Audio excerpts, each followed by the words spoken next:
Армысыздар, құрметті достар. Бүгін сіздермен жасалуы өте оңай бір жасағаннан шығатын күлше нан дайындайтын боламыз. Сіздерге де жасап көруді ұсынамын.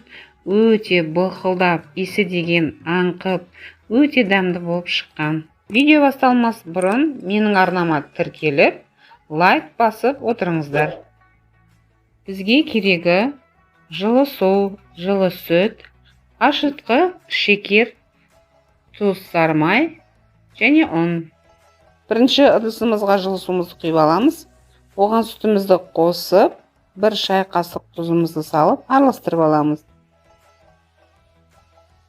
Оған енді ашытқымызды салып, шекерімізді салып араластырамыз.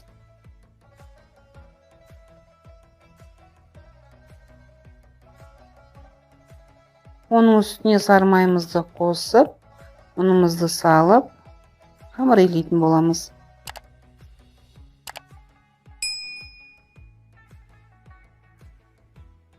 Жақсылап енді жұмсақ етіп қамыр илеп аламыз. Енді дайын қамырымызды жылы жерге 1 сағатқа қойып қоятын боламыз.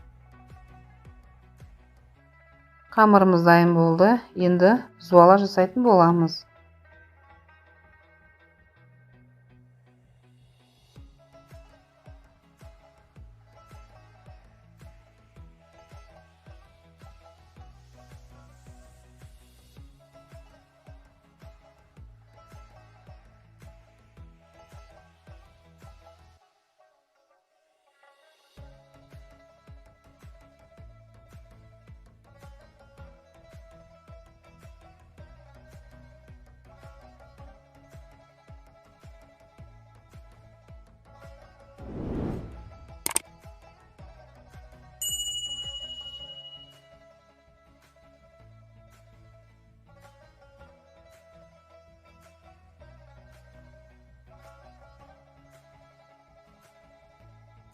Енді нанымызды зуала жасап алып, 15-20 минутқа бетін жауып қойып қоятын боламыз. Енді дайын нанымызды формасына келтіреміз.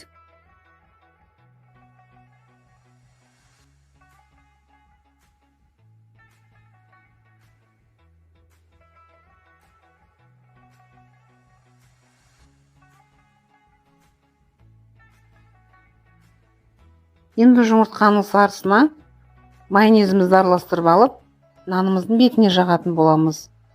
Майонезді қосатын себебіміз наныңыз өте жұмсақ, былқылдап шығатын болады.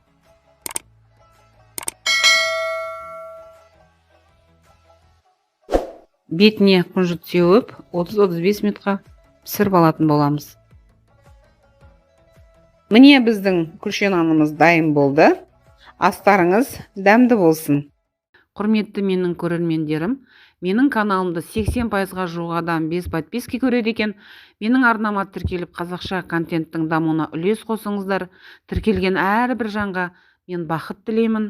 Менімен бірге болған жандарға алғысым шексіз.